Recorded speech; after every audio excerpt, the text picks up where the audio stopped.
you will give the people an ideal to strive towards. They will race behind you. They will stumble. They will fall.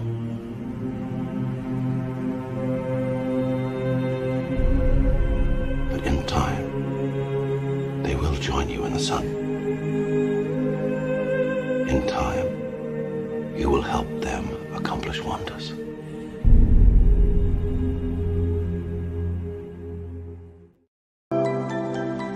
Welcome to the WTF Forum. The hosts do not give financial, legal, medical, or any kind of advice. Opinions are their own. This broadcast contains foul language and dangerous ideas. If you need a trigger warning, you are in the wrong place. Now enjoy the show. Dear partners and friends of What the fuck? Forum, a very cordial welcome. The WTF Forum is a decentralized broadcast network with no governing body of any kind, and is produced and distributed by a loosely affiliated, ever-growing network of rogue, independent content creators. This forum does not, will not, and shall not have any one location, feed, platform, or channel, but shall be shared and multiplied as nature dictates. If any listener of the following proceedings finds themselves offended, they will be asked kindly to go fuck themselves. Welcome to the WTF Forum. Hey, did the polymath do your intro? He did. He's I thought I keep recognizing his voice everywhere when you were at Childerberg or whatever too. Yeah. He's hurt right now, so he will not be able to join us tonight. But I'm here. Hello, I'm Ando. I do Burn Babylon Burn and the Doom Kitchen. LibertyLinks.io/the Doom Kitchen. And next to me is RBL. Tell everybody. Tell us about your Odyssey channel. I'm a hermit from the holler. I live in the mountains, and I hate the Antichrist or something. This guy's way more interesting. Wait, it's backwards, just like everything else. TheDrizl.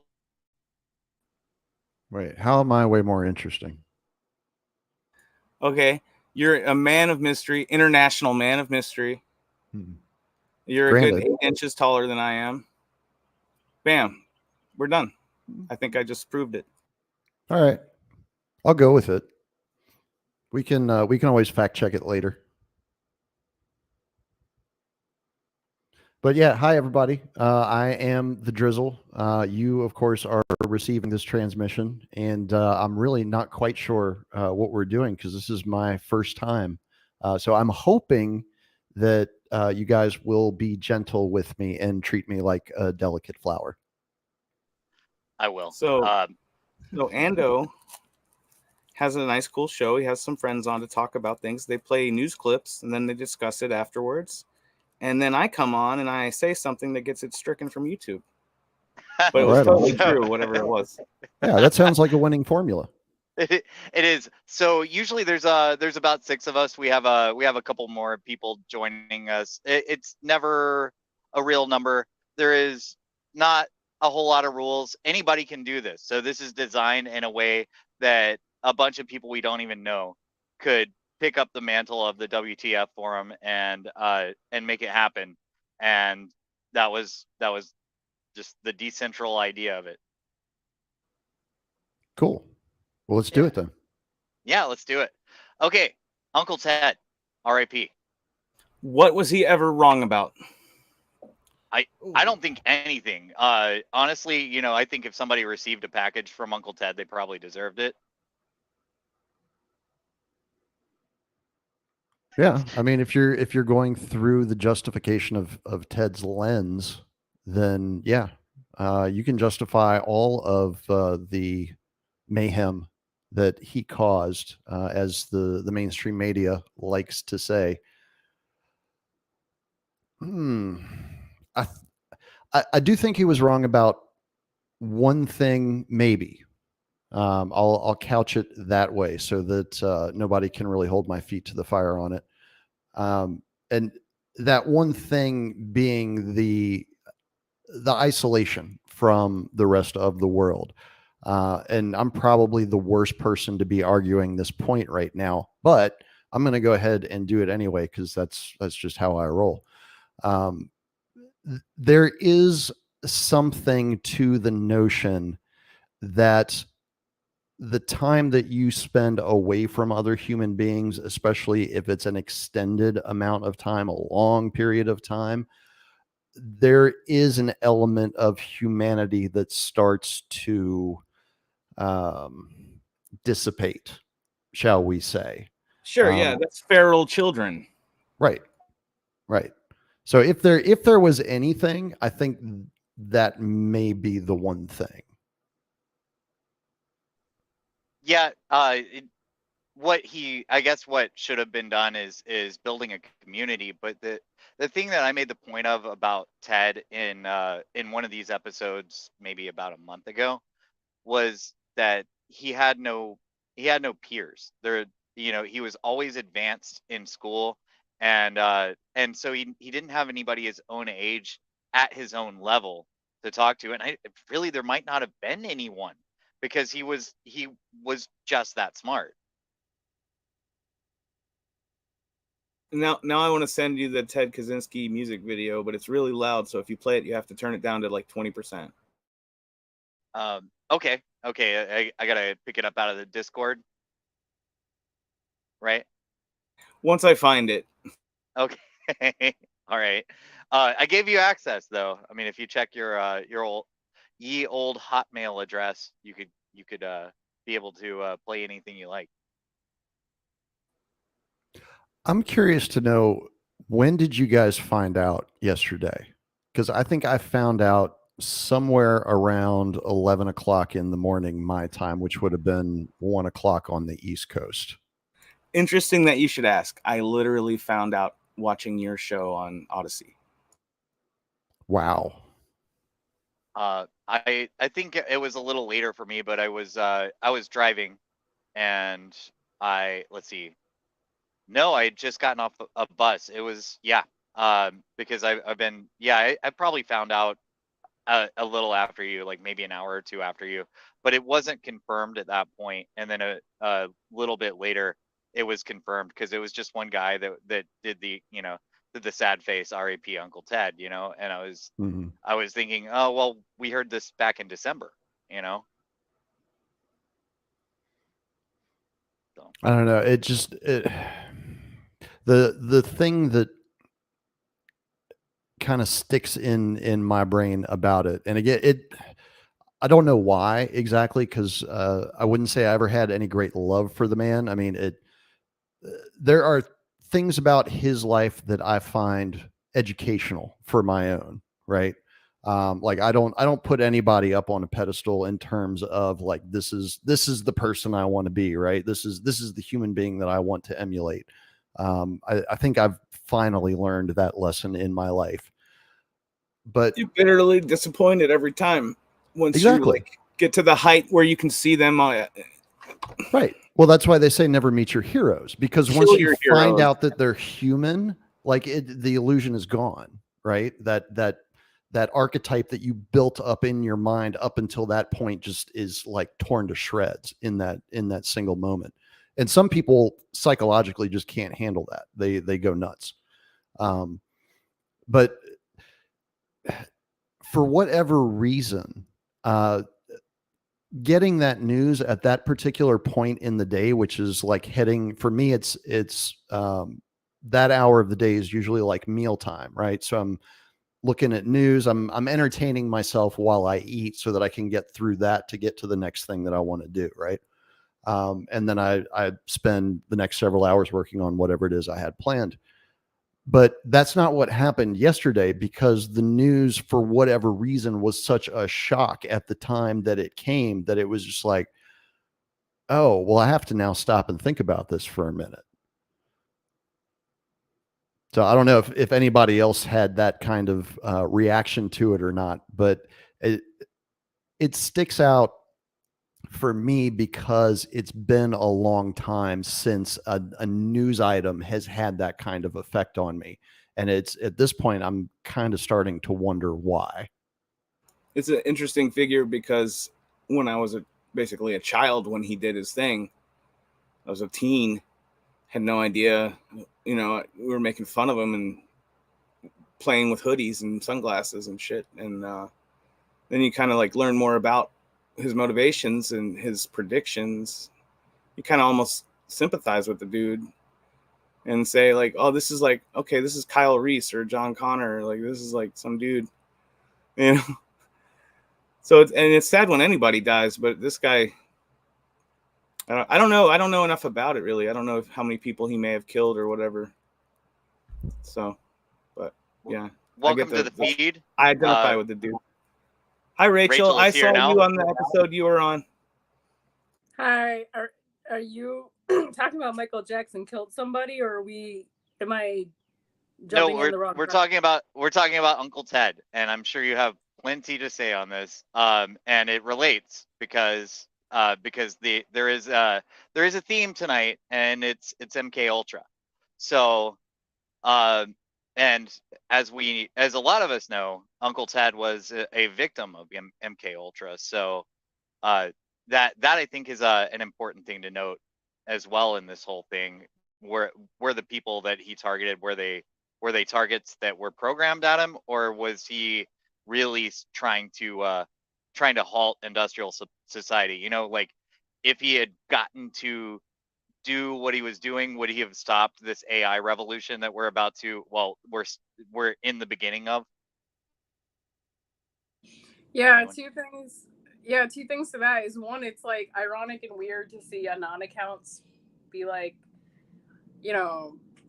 rest in peace, Uncle Ted, because it's like he would have hated social media. And then the second part of that is most people don't know that he was actually trained by Harley Pasternak. And yeah, so he was known for his manifesto and for his like washboard abs, but like most people don't know that second half, but that's why they come to this live stream, So he was actually known as like,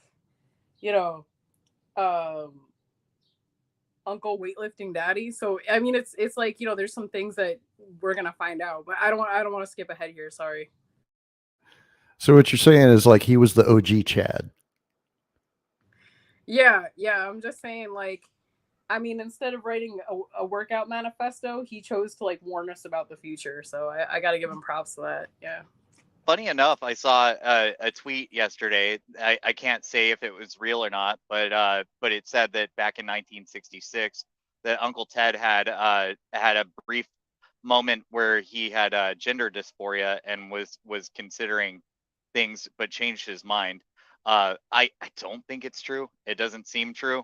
But if he did have Harley Pasternak as a trainer, maybe he would have. Which brings me to Drizzle's story. Yeah. So on Friday, I think it was. And do you have the picture handy, Ando? I don't, but I can make it All handy. right. Hold on just a second. Okay. Well, I'll set it up while you're bringing it up then. Yeah, I was just, doing my normal thing, messing around on Twitter, having fun, calling people names and stuff. And I stumbled across a photo that appears to show, I believe I have to now call them Elliot Page in order to play by the rules of polite society. So I'm going to say Ellen Page because the surgery hadn't actually been done at that point. So it was still technically Ellen. But Ellen is coming out of a workout facility, I guess probably in Los Angeles, since Ellen was an actress. And she's being accompanied by none other than Mr. Harley Pasternak.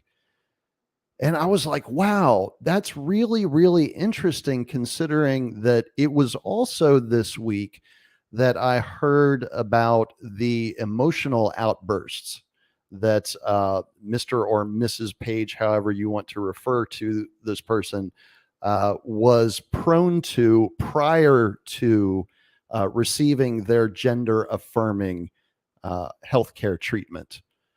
Yeah, that's an interesting connection to draw there, given what we know about threats that Mr. Pasternak allegedly made against Kanye West. Did you hear though that Elliot is so upset because her dad, his dad, anyway, was liking tweets that were complaining about Elliot Ellen's gender dysphoria, and was upset about that. So Elliot Page has changed his name to Elliot Smollier. Interesting. Wow. So like complete disassociation with Well, like you heard the gay anything bashing from story, right? what gay bashing story? What Oh, like okay, where she so was punching herself? Is that the one you were talking about? probably something like that. But Elliot's Smollett has claimed now that she was gay bashed at a club. Oh Or yeah, something this was along on the those Morning lines. Yeah. Monarchy. I must not have been paying attention when that one was going on. Making the So Phil- news this week. But go ahead with the yay stuff, because I got some yay stuff as well. Oh no, it's just back in the fall when I just, Kanye was in the headlines. Harley was the one that said, basically said you need to settle down or I'll turn you into a pharma zombie. Again. Well, yeah, again. Nice. Thank you for pointing that out. I just wanted to point out that The Last American Vagabond tonight, their whole thing was about endocrine disrupting chemicals. Do they cause gender dysphoria? And I personally have believed that for years and been like, this is what, the gay frogs thing is really about. It's not a joke. So I just want to throw that out there. I think there's been no attention on that. And I'm glad that Ryan and the crew are looking at it. I was just talking to Rob Brisky. He can't be here tonight either. But Rob Brisky said that low testosterone is part of the cause.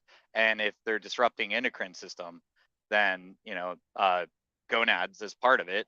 And that would be where testosterone comes from, I think. Pretty sure, right? Yeah. Oh, wait, we keep our P in there. That's right. But yeah. So yeah, the endocrine disrupting thing does sound pretty legit. Although, I was gonna say, Andy, this ties in nicely to your theory about Michael Jackson being like castrated or something so that he could sing higher. Do you want to talk about that a little bit?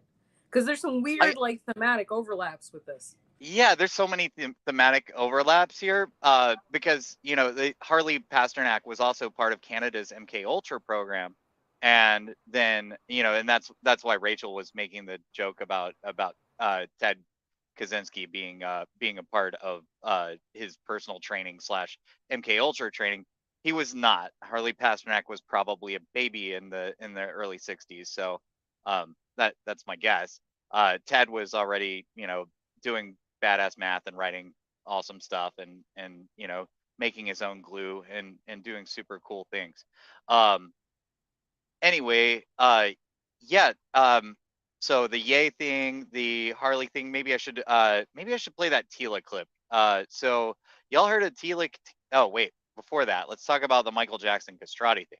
So you know how you go on BitChute and you see all these things about musicians being gender swapped and things. You've probably heard that Lady Gaga is a man, or Taylor Swift is a man, or there's quite a few of these. And I try to be objective about it, but I really want to believe at this point. I'm in then that Melinda Gates versus now Melinda Gates. Oh yeah. And you've seen Kissinger's wife, who is very manly. Kissinger's husband. He's built like a Ninja Turtle. Yes. typical elitist behavior. This is what these guys really like to do. They like to Instead of let a woman have any power or the ear of someone in power, why not have a man there in drag, right? Like a Shakespearean actor, right? It's an old thing. Oh yeah, right? actually, we should clarify which Michael that we're talking about. By the way, Michael Jackson or Michael Obama? Right. Yeah. Okay, so Yeah. so Michael Obama is still intact. Michael Jackson, very likely, possibly some. There's speculation on that his testicles were removed to maintain his voice. This is something that the Catholic Church used to do to choir boys. So whenever you hear about church abuse, things like that have been happening for a very long time, and at one time they were out in the open, to an extent, and so that's pretty creepy. And yeah, so he may or may not be a castrati. I kind of hope he was, in a way, just because it would just mean that he didn't do what they said he did at all. Our I our middle school music teacher, Michael, which is the tie-in, Burwanger, a woman, is the one that told us about the castratis in the chorus. Boom. yeah, Baltimore. I don't know if people are reaching, because there's a few of them where it's just about everybody famous is gender swapped at this point, and I know it can't be everyone, but there's like I said, X-Files. I want to believe. I do want to throw in here though the possibility that someone could have been replaced with a gender swap clone or something, or some, like, maybe at one point, someone was the correct gender or whatever, and then they died or got replaced with, like, maybe that's what happens to Melinda Gates, who's now Kevin Costner or something. Well, it doesn't Right. even have to be a clone at this Kevin point, Kline. though, because we know that they can just create a mask that looks photorealistic when another human being is wearing it, and just get away with the deception that way. It doesn't have to be anything like super fancy or Okay. advanced technology. Let me know, by the way, if there's an echo or anything, if I have my mic off when someone else is talking. But I want to tie in a Kanye thing here, and I know this is going to be a little difficult to keep track of and organize. Kanye made a video called Famous, and he showed a bunch of bodies on a bed, and one of them was Trump, one was Taylor Swift, one was Kim Kardashian. I mean, a bunch of different famous people, right? And he was, one of the themes there was, you could say he was alluding to there being some kind of clone factory. So I agree with you. I just think that there's a range of things that we need to keep on the table. That's all. Real quick, That's my only Rachel, argument. I watched that video on the bus, and I think the old lady was not amused at me, like, looking at titties on my screen. But at the end of it, so when they're all, it's a really long, quiet pan of all these people in the bed, and it's like it's people that he's been affiliated with in some way, been an enemy, friend, etc. It's like he's in between Taylor Swift and Kim Kardashian, and and then Bruce Jenner's down the way, things like that. But at the end, is that Epstein? That I don't. That I I No, don't that know. ear I is think there's not a Epstein's list. ear. That's a hobo. That's a double. And they've used doubles since the times of kings long ago to avoid assassinations and arrows.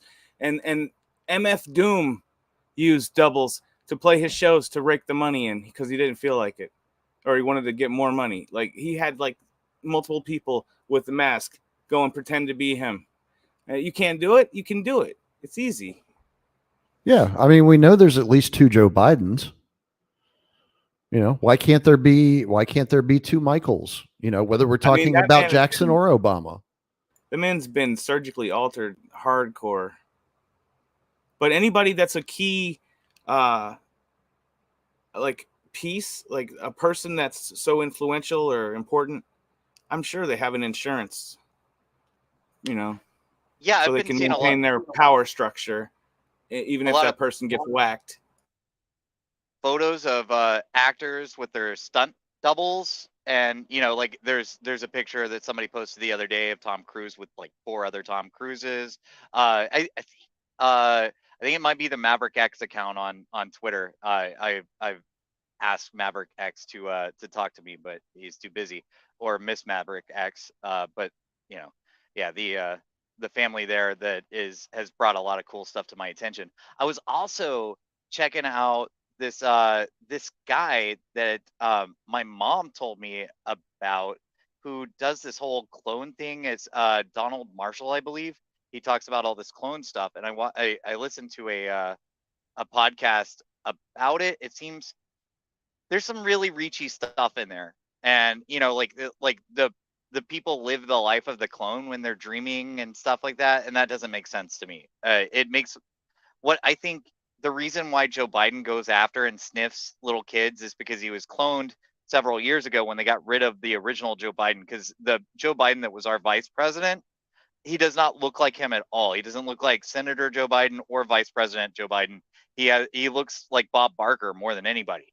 And the reason he sniffs kids, I think, is because he's also a 5-year-old. So it's okay because he's 5 years old. He came out of the clone chamber and is like, I want ice cream and I want to sniff little girls.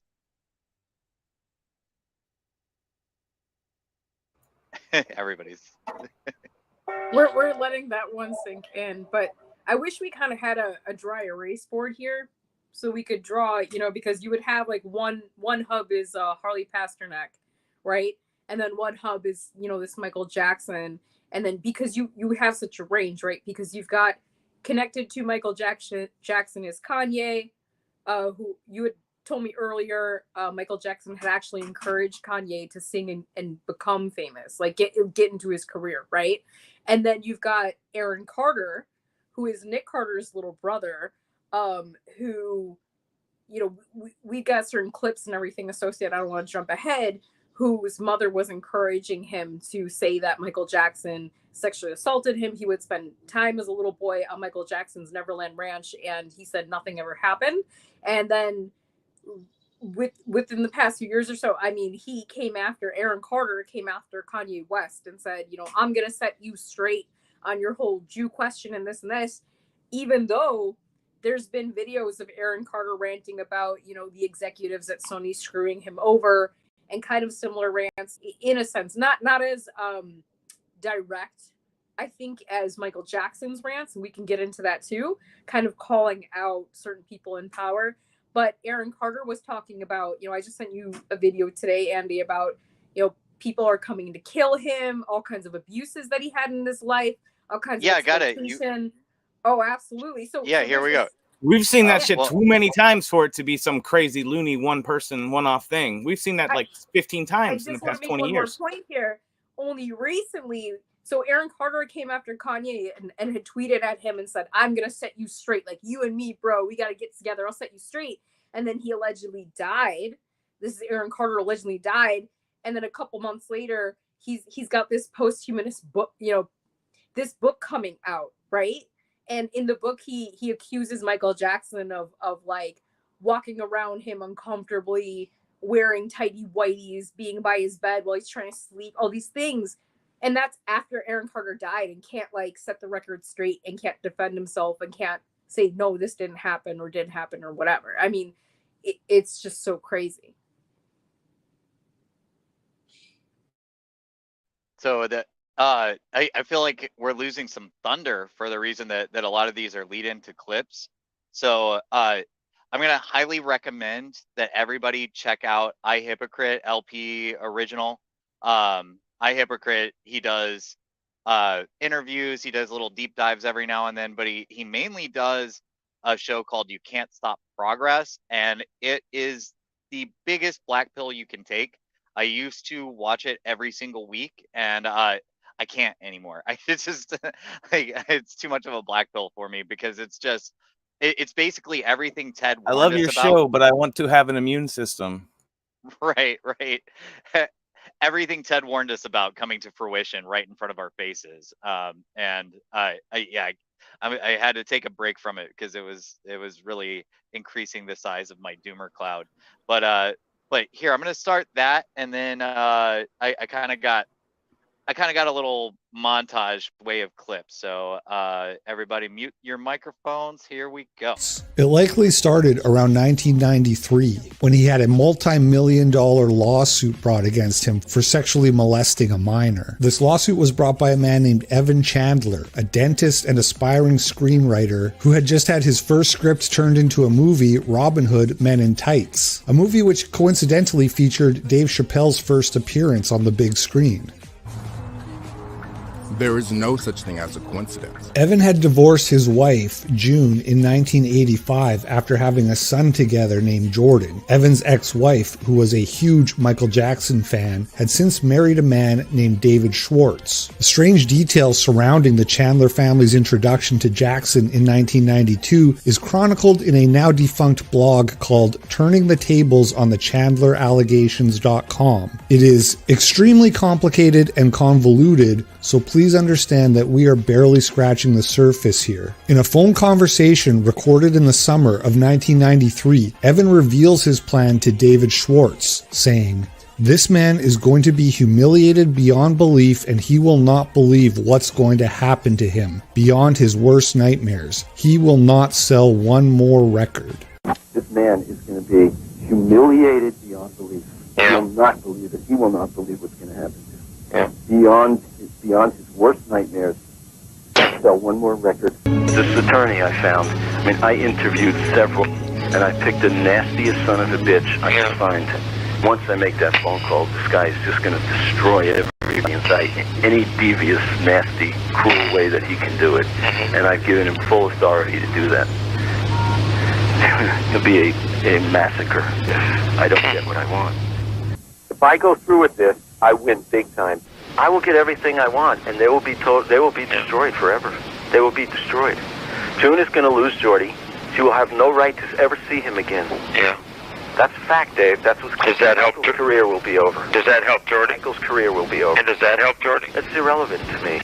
David asks Evan, "Does that help Jordy?" And Evan replies, "That's irrelevant to me." Evan's lawyer, Barry Rothman, went on to consult a Beverly Hills psychiatrist who had never met his son Jordan, named Dr. Mathis Abrams, who wrote a letter that stated, "Reasonable suspicion would exist that sexual abuse may have occurred." It was at this point that Jordan's father, Evan, drugged his own son with barbiturates in order to procure a confession that Jackson had molested him. Armed with this confession, Evan leveled the allegations against Jackson. Exclusive first look at evidence that the biggest victim of all may have been Michael Jackson himself. Following 5 months of investigation and interviewing 50 people associated with the case, GQ senior writer Mary A. Fisher answers the question, did Michael do it? Her response, a resounding no. And that's what we're asking. Did Michael do it? Based or bogus, Michael Jackson? I think I've gone through this. I've listened to so many shows just today, but I've been doing this all over the week, and I think based. What do you think, RBL or Drizzle? Somebody might be away from keyboard. I don't know. I'm wondering what the father's motive for doing this is. Oh, it was to cash in. But so this guy came after him really hard. Michael settled out of court, right? And paid him out $20 million, I believe, so 20 million plus. And yeah, well, that's the opportunity, but what's the motive? Yeah. The means obviously was the justice system, right? And right. like you said, the opportunity was blood in the water. At that point, Michael Jackson had been hit and successfully hit so many times that you could just do. It's like a business model now. There's this guy, it was a grift. His name's Razor Fist. And he did a whole big thing on Michael Jackson that actually changed my mind to the, like, just about flipped me on it. Like, I think there's a good chance he was just a victim, straight up. Well, so there is some this things. Dude was using his own surely emotionally stunted and wanted to stay like in that permanent childhood, but there's something to that, like philosophically, right? Like, don't we all feel like that as a child? Like there's magic now, and we're gonna lose. Well, yeah, because that's how we're programmed. So adult doesn't have it, you know. Yeah. So I mean, Rachel, what do you think? I think, I mean, there's different theories. There's theories, obviously, money's one of them. Another one is that he called out Sony executives and he started to call out the JQ. He started to call out people in power, and he started to be honest about it. So I think that put a target on his back, honestly. This is why Prince didn't sell out to a record company, because he knew how they behave, and you know, we all know who runs record companies, and so he's just, hey, I'm not going to be owned, and that's what a lot of people think about, you know, about these things is, you know, you get into these contracts. Later on, I'm going to play a clip of Tila where she basically says that they own you at that point. But you guys have anything else? I kind of want to show Michael Jackson's reaction to this situation. Okay, No, go for here it. we go. Were you aware that Jordan Chandler or his family on his behalf filed a lawsuit against you? Yes. Okay. Were you aware that at some point in time in that lawsuit, Adrienne McManus gave her deposition?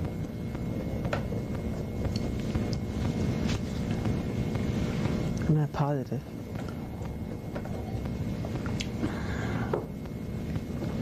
Your answer confuses me. How do you mean you're not positive? You don't know whether she gave her deposition or not? Exactly. So then, if I understand it correctly, you are not going to allow me to go into any areas in connection with Brett Barnes. Is that right? Well, you can ask. There's nothing I can think of, but I'm not going to categorically say you can't ask anything about him, but I don't think there's anything relevant. So irrelevant that I'm not inclined to let you get into it unless there's an area that you believe is directly tied to the case. Well, I believe it, but I have a feeling that my believing it's not going to convince you of much. To your knowledge, Mr. Jackson, were you ever accused of having sexually molested Brett Barnes? Won't answer that.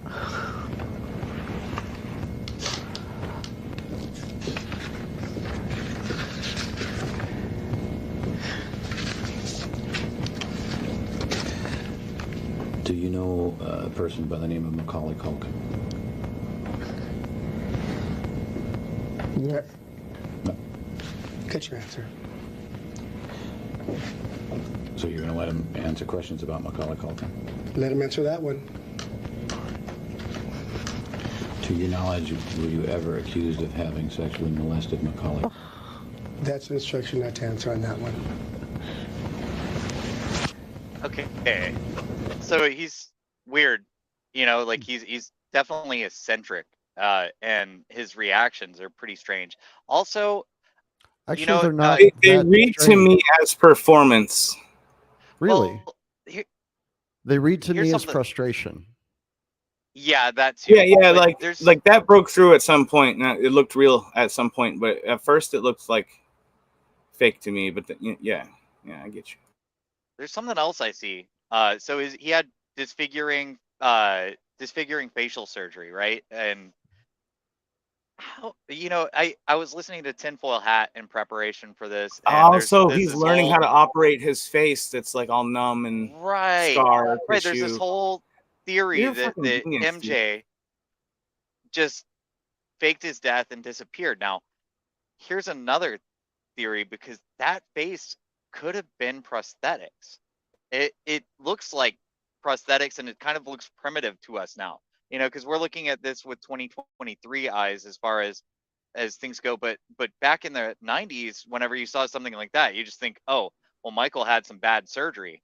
But he looks bizarre, like no one else. I mean, they even made the joke in Men in Black that he was an alien that was already here.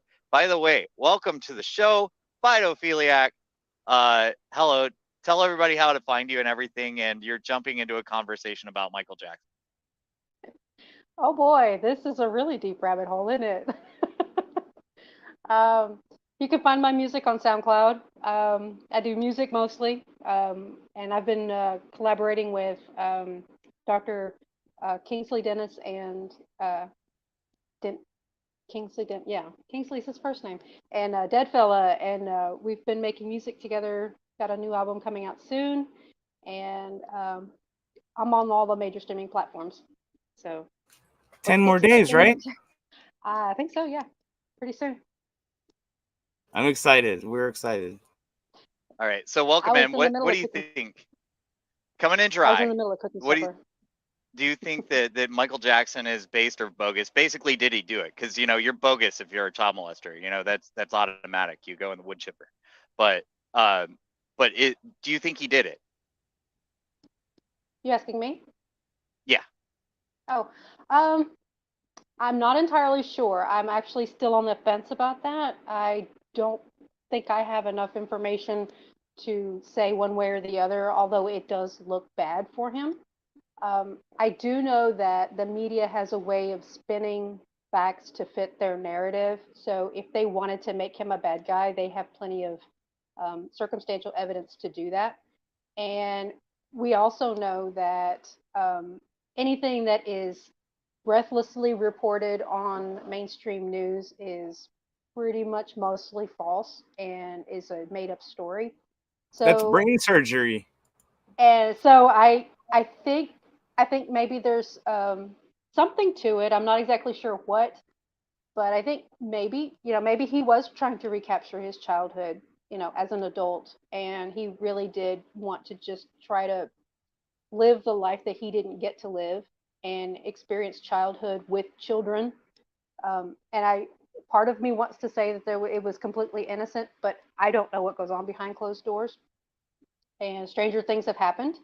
But I do think that they took Michael Jackson and his story and what's going on with him and used it to manipulate people and manipulate the story. So I think there's quite a bit of manipulation coming from this story, but it's not so much from Michael as it is his handlers and the people that were in control of his life. And I think he really was trying to get a message out to people in the only way he knew how. And so I don't know. I have mixed feelings about it. Yeah, when he was selling coke with Ronald Reagan, they didn't, he didn't get killed then. Yeah, I think they definitely they don't care about us. Then he's dead. I think they definitely seized the opportunity to use him as a tool for their own ends, whatever that was. I think a lot of it was just to distract people from what was really going on. Razorfist picked apart Finding Neverland. I was following his posts, and he just was picking apart the so-called victims, and it was really, according to him, just a way to get money easily. And like I said earlier, blood in the water, because he'd already been hit. And you do that? Sorry. God forbid I'm defending a pedophile, because that's the furthest thing from what I want to do with my life. That's the danger of this conversation, is that if we're wrong, then we're defending somebody that did something terrible. But well, this case that they're talking about in the clips, where the guy hires the rat bag lawyer to go after him. What year was this? When was this case tried, or was it tried? 93? 93, I believe. For like a decade straight, different families were dragging him through. Well, yeah, I remember all of that. I was just wondering, like, what specific time period, if this was meant to serve as a distraction for the general public to get them looking in. Well, yeah, the Gulf War, but Waco? That was being covered as well. Waco's a possibility. Yeah. There was a get lot their minds that went off on. of that. Tyranny-wise, in the early 90s, our friend, usual co-host of this show, or host of this show, actually, Mike from Easy Peasy, did a brief history of all the tyranny in his lifetime, and it was pretty interesting, just going through everything, because he was born on the day of the Waco siege, so it was pretty cool. But yeah, it was really cool to get that whole perspective. And I'm older than him, but it was neat. But anyway, Rachel had something. Oh yeah, and did you want to play that clip of Aaron Carter? I mean, there's the option from Vlad TV, but it's like right, just a minute yeah, long. I got one. Okay, where his mother's encouraging him to accuse Michael. Here we go. Michael said that his biggest regret was settling that first lawsuit. Remember that one boy? Now listen to this. I have to tell you this. Okay. So after I left the party, I get back to the Sheraton Hotel at Universal over here. There's 4 FBI agents waiting for me in the hotel room. And my mom's there and she's like, tell them what happened. And I'm like, what do you mean tell them what happened? And I looked at all 4 of them and I said, are y'all crazy? I said, what you think I'm going to do? Tell you that Michael did something bad so that we can sue him for money?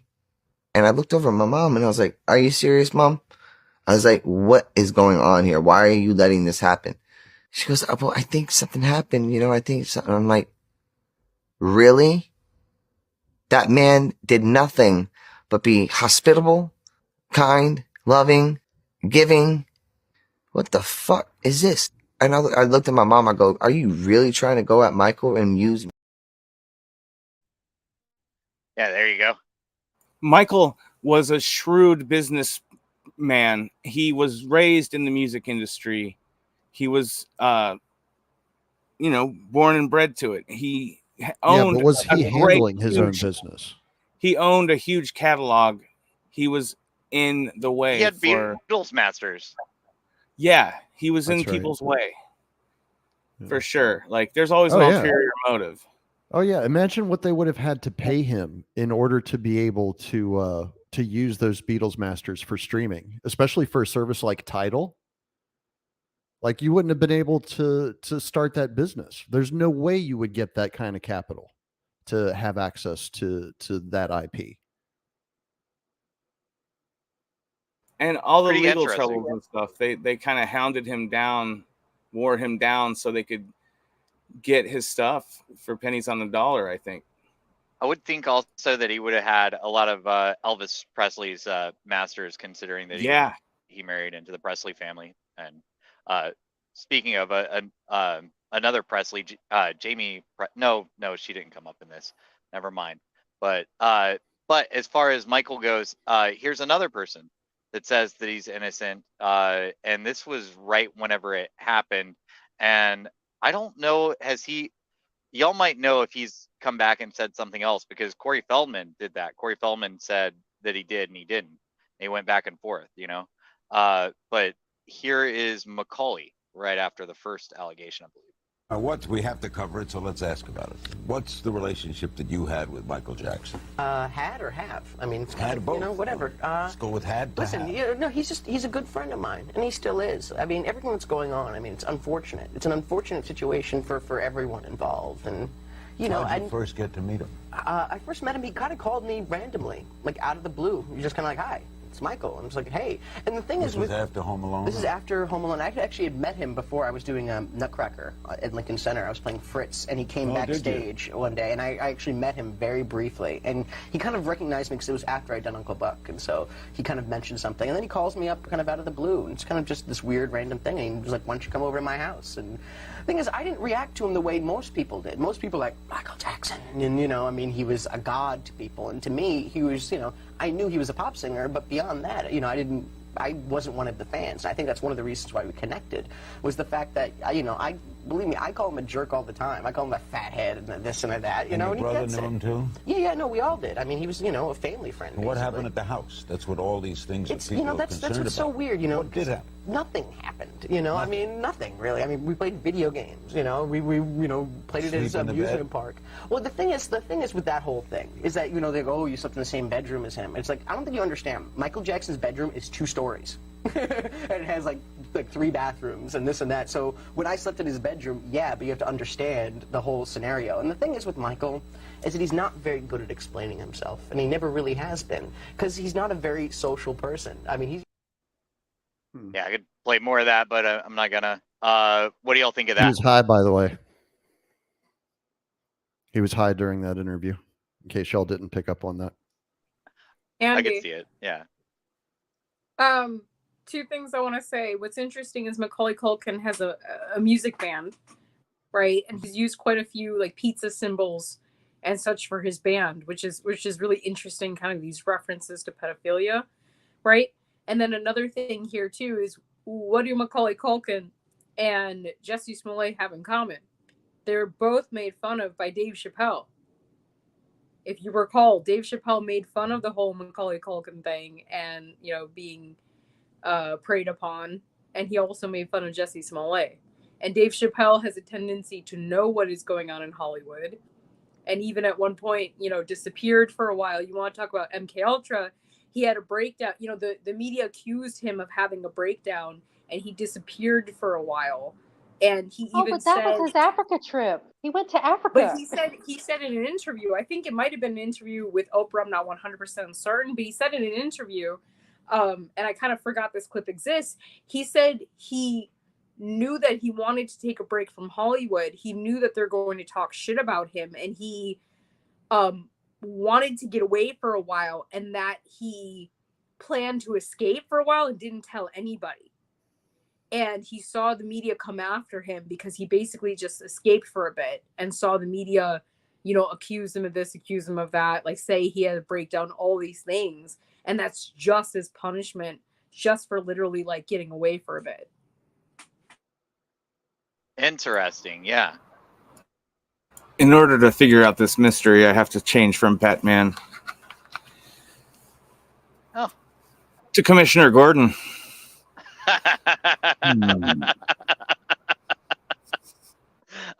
So those of you who are listening on the audio feed, he put on Batman's cowl, and then he pulled his mustache out and put on some glasses to be Commissioner Gordon, and it was a beautiful moment. There you go. What play are you by talking play about, Black Commissioner Gordon? I don't know. I apologize. I'm a big ham. I love it. Continue, please. Okay. What else? Let's see. So Sony was the people that Jackson had a problem with. He gave a big crazy speech Right. from Sony after a concert. Crazy amounts of money. Enough money to kill somebody over easy. People get killed over 10,000. Aaron Carter, who's also tied into this situation, said that Sony was coming after him before he was killed or before he died. Supposedly of an overdose in a bathtub, which is like that is a symbol of a Illuminati hit right there. Yeah, along with the doorknobs and the handkerchiefs, right? And I just wonder if Sony's like ran by like Yakuza dudes, Yeah, it's probably the Japanese version of the mafia, so Yakuza would be right. Yeah, because it's all record labels are run ultimately by organized crime. They were started by the mob back in the 20s and 30s, and the business model hasn't changed since. The first conspiracy radio I heard was from homeless guys, and one of them was telling me about how Hollywood was killing all the rock stars in the jets to get their money. And I was like, it sounds right to me. Sounds right. Yeah, he was listing off names. Well, this guy named here's Watsy. Something. So Tila Tequila talking about Kanye says that the way that artists are handled. Here, let me throw that on you. You guys think like celebrities are like, oh, I want to be fucking rich and famous, but like, do you have no idea that when you sign up for that shit, you're more of a slave than normal people? Because normal people can still do shit. They're, the only boss you have is like your boss at work, but like celebrities, like they have an illusion like they're all free and stuff, have all this money, but like literally they can't do shit. That's why they have like star whackers, because when you get out of line, like they'll whack your ass, because like they're providing you so much money and fame and all this shit that you gotta do what they tell you to do. And if you step out of line, like Kanye West, like how he was like supporting Donald Trump because his like mind control was breaking down. He was waking up out of his like slave out of the puppet slave breeding that he's been through or whatever, like all the celebrities, like how I woke up a while back and I was like making YouTube videos like this talking about all this, the establishment, all that shit. Yeah, and then like they try to like star whack my ass, but like I came back as a goddess, so fucking joke's on you. But yeah, that's basically like, yeah, I guess I could talk more about labor, but since I'm already kind of talking about it, I might as well just keep talking about it, huh? yeah, so he came out and like supported, like, because liberal fucking Hollywood media, they're all about the fucking Zog machine, the fucking Zionists, you know. I'm gonna explode this car. Yeah, so like if they're paying you that much money, like you gotta do what they tell you. You know what I mean? Like you have a little bit of freedom for artistic freedom, if that. But then when you step out of line with the political stuff and like you start waking up and they see that, oh shit, they're coming to whack your ass, fucking knock you over, like pump you up with some fucking pills and like reprogram your brain, because it's like, oh shit, his MK Ultra is breaking down, he's starting to speak the truth, and he has like a huge following. So they don't want someone like Kanye to like, with that much influence, to start waking up the masses. So she's talking about basically about Ye's situation there with Harley. This was before that. This was one of the first times that Ye went off the reservation whenever he was So like supporting 2016 Trump. or whatever. Yeah. So this is Red Hat days. By the way, Red Hats, if you want a really nice Media Monarchy red hat, go to newworldnextweek.com. There you go. A little plug in for our friends over at Media Monarchy, where I've met 3 out of the 5 people in this room. And I met myself when I was born, and I met Rachel at Childerberg. So there we go. And she's also a listener of Media Monarchy. So there we go. We're all united in this. But yeah, so these star whackers, you're talking about guys like Harley Pasternak, who is the MK Ultra, Canadian MK Ultra guy, and he manages all of these celebrities, including Elliot Page, who we talked about in the beginning. But Rachel, do you remember some of the names off of that list? I know that the one that was dubious was Brittany Murphy. A lot of people say that she was, but then a lot of people say that she wasn't his client. But can you remember some of the names? I remember like Jessica Simpson and Yes. Ariana Grande was a big one. And I sent you, that video recently where she's like, oh, hey guys, when you thought I was in the best shape of my life, I was taking all kinds of antidepressants and I was drinking and I was a mess. She's listed that. I think maybe Britney Spears. The Brittany Murphy article I was reading was weird because like you mentioned, it's kind of contested where he claims that it was her husband that was like controlling everything, that basically she would show up kind of drugged up or strange. So there's some contention as to what's going on there. Other stars, maybe Miley Cyrus, I think. Yeah, Miley was on the list. Yeah. I remember that one because, I mean, freak show, right? But I don't think Britney was on his list. But Britney does have a lot of situations as far as being handled by her father. Was Kim on that list? Kim Kardashian? Yes. Okay. Yes. Doubtless, everyone on that list steered social engineering along. They did. There's names like Seth Rogen, who is not very funny. He's just, we've talked about that in another show. You're like, who's propping this guy up?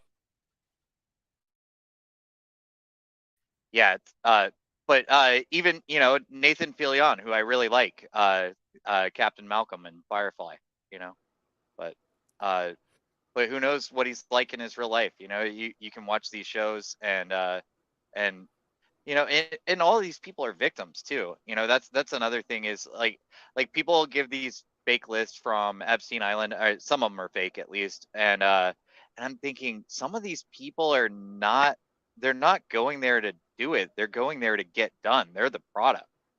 And correct. And people need to recognize that before they go off accusing a lot of people.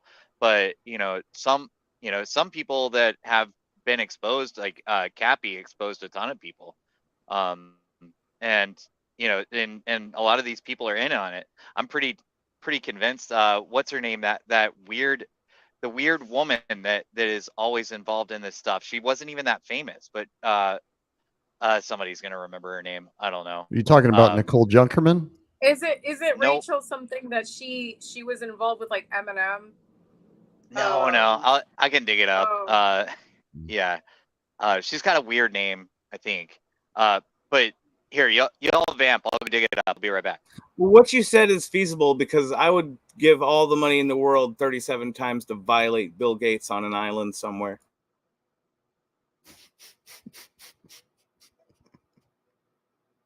At first, I didn't think it was, but yeah. Mm-hmm. I can see That's that. all right. The audience appreciates that one.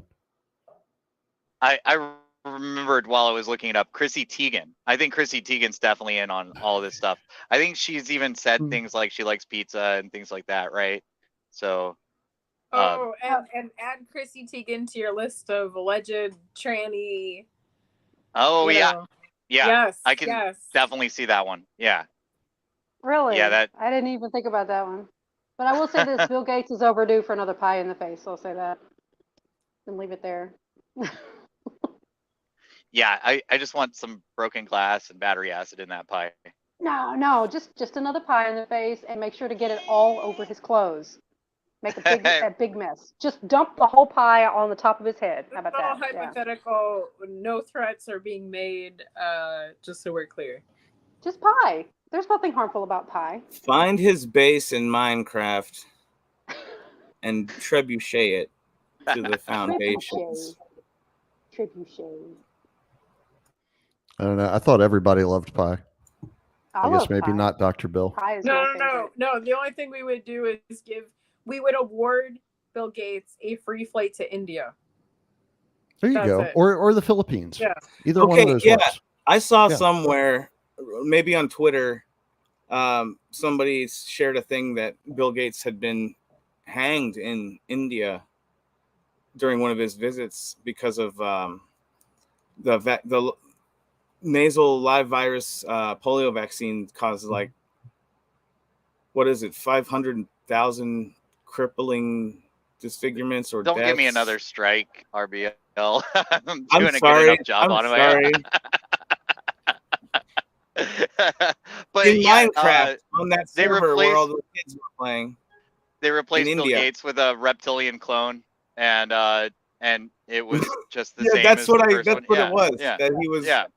For whatever reason, they got him in India. That's the stupid thing I heard earlier or saw. See that my problem. I love this stuff. I love going into these rabbit holes, but I don't believe in white hats, and that's where I'm at on this stuff. I think the whole thing is corrupt. Like I was just watching a Rick Schroeder video where he was talking about a human sacrifice taking place right in front of him, and then women rubbing the blood all over them, and then performing sex acts on each other, and they gave him the VHS. He showed it to somebody. They said to return it to whoever gave it to him and never talk about it again. But he talked about it. And he's at the end of it. He's saying, we need mid-level people to go and investigate all this stuff. And I'm thinking that we're never going to see those investigations, and that's why I don't have the optimism that the Q family does. They seem to think that there's any day now there's going to be Gitmo. That's why I don't believe in white hats, but I believe in justice turbans. That's why he must go to India. Okay, justice turbans, India. They get their scimitars out. And, yeah, I'm down. Yeah, I'd be happier if it was like Saudi Arabia or the United Arab Emirates or something like that. But if they actually follow through with what they say they're going to do, I'm all for it. Yeah. You know what? I would really just settle for him quietly retiring and fading into obscurity instead of breeding a whole bunch of mosquitoes to vaccinate us with. Yeah, just take your money and fuck off. Stop trying to buy everything. Stop trying to control everything. Take your money and fuck off right now. Leave us alone. That's all we ever asked for. You're talking about Star Whackers.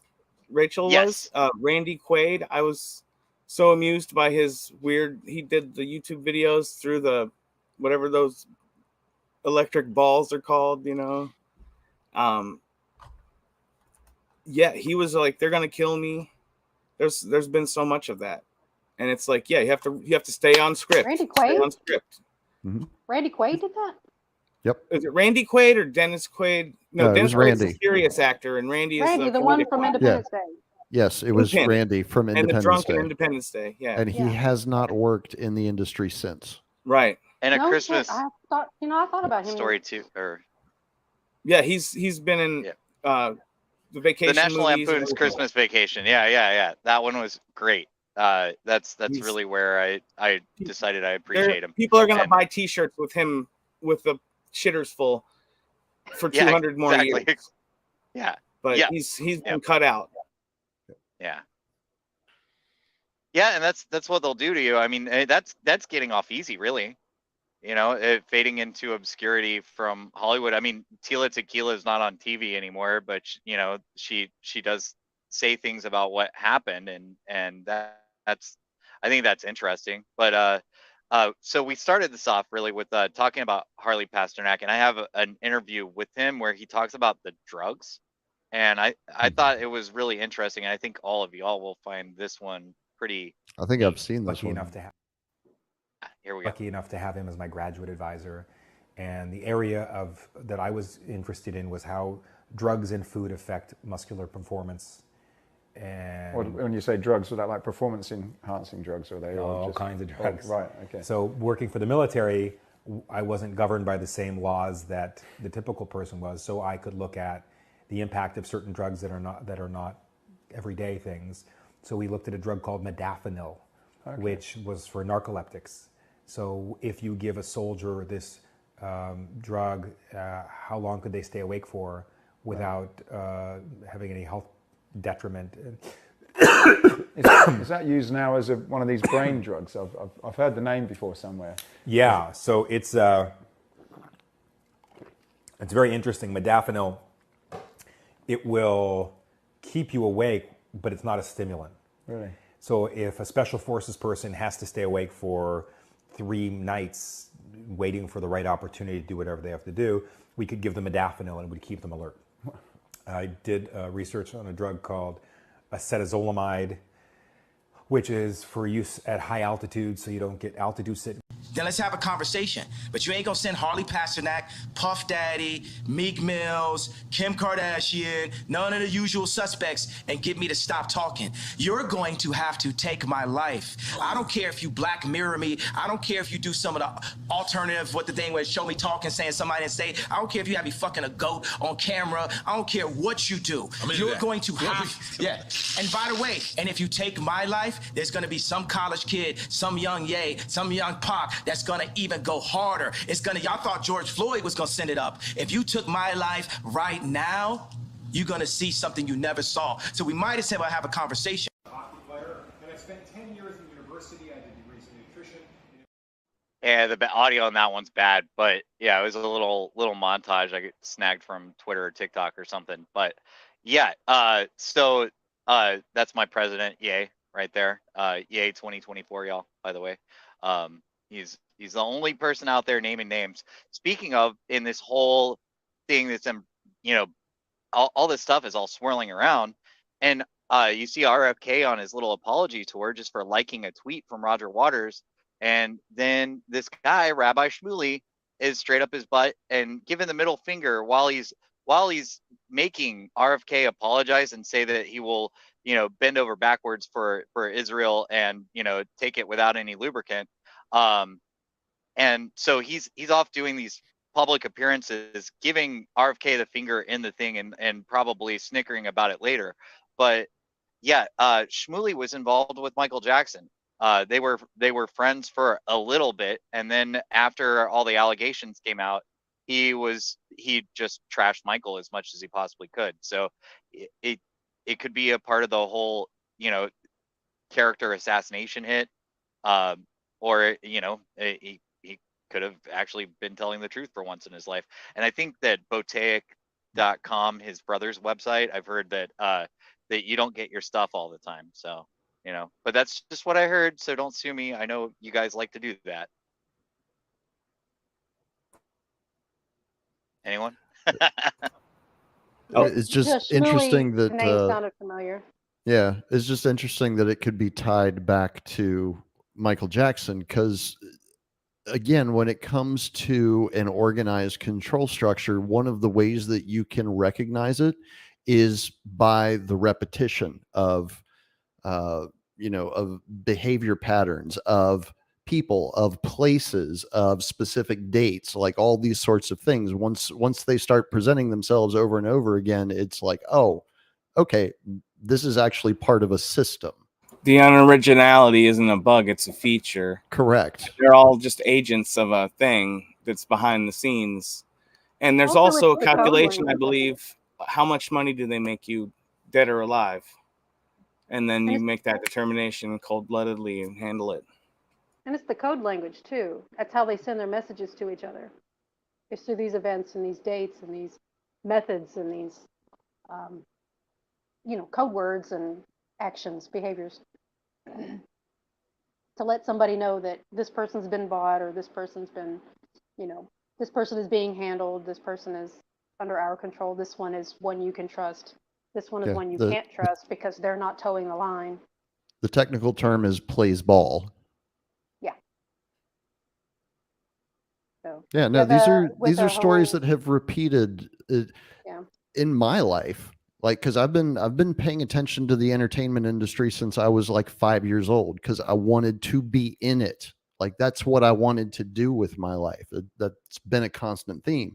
So I've paid attention to people who have come out of the industry and what they have had to say about their time in it, and how they were treated and things that happened to them. Like, I've been cataloging all of this shit throughout my entire life, and the same themes keep coming up.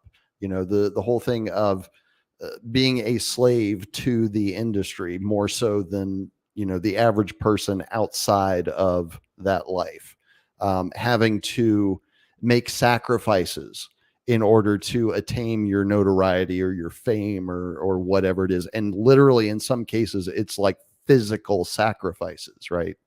Like, these are the things that keep repeating in the stories that I hear about what we call the entertainment industry. So at what point do you stop wondering if it's by chance or by design?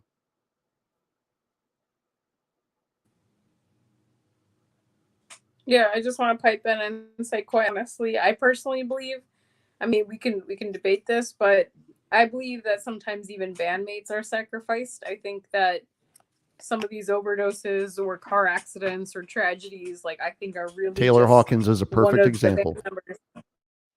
Like, one of the band members gets sacrificed, or I think that a family member gets sacrificed. There were these twins, and they're ridiculous. And it was a couple of years ago, they came out with a song called Island Boys. They're just, whatever, they're not great musicians, but one of them has a TikTok video where he says that he sold his soul and that he hasn't been happy since, and that he was approached and told, you have to make a sacrifice. It's either you or somebody that you love. And he decided to sacrifice himself, but he didn't die. He just said he felt like on, and he's been unhappy ever since. It's a very, very strange. I do think family members or children or band members get, killed off or what have you, in order to get them some kind of success, like some kind of Faustian bargain.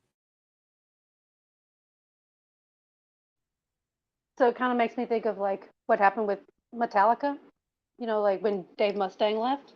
So, like, how popular were they when Dave Mustaine was the lead singer? And then how much more popular did they get after he left their band? It makes me wonder, was he one of those who wasn't playing ball with what the handlers were telling them to do? And the others were on board, clearly. So, they went on and became quite famous, and everybody knows who Metallica is. There's a significant group that doesn't know who Megadeth is, or that even they existed. They're not as popular as Metallica was, or they weren't as popular as Metallica was. No, I think that's a safe assumption, because again, Dave has always been a very outspoken person with the platform that he has.